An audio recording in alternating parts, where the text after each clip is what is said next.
Imagine getting a message like this. You got fees to pay. We know exactly where you stay. Do not play with us, or we're gonna have to look for you and your family and kill all of you. It happened to Heather Oglesby. I knew that it was a scam, but it still scared me a lot, yeah. Heather says it all started with a text that said, hey. She didn't respond because she didn't recognize the number. Right after that, there was the phone call from the same number. And I thought because of the fact that they just texted me, like maybe I do know this person. She says she answered but couldn't understand what the man was saying. And I just said that he had the wrong number and I hung up the phone.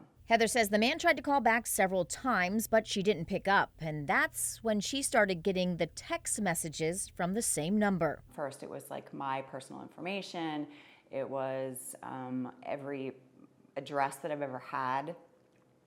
There was information about my children. There was information about phone numbers, email address, my parents, my sister, my brother, my mother-in-law. I mean, everyone was listed in this text. Then came the demand. And it basically told me that I needed to give them $3,500 for wronging someone in their family or something. And then Heather says it got scary. And then there's pictures of men with guns, machine guns. There's men with guns with masks on.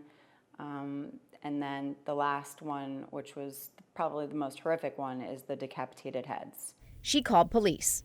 They called me back and just basically were like, yeah, unfortunately, there's really nothing we can do. It's probably a spoof number, and just block the number.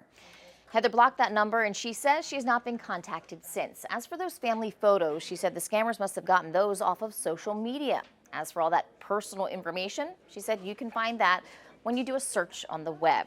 Police tell her because she did not give them any money, they cannot investigate. But she did also decide to contact the Pennsylvania Attorney General's office. With the ABC 27 investigators, I'm Kendra Nichols.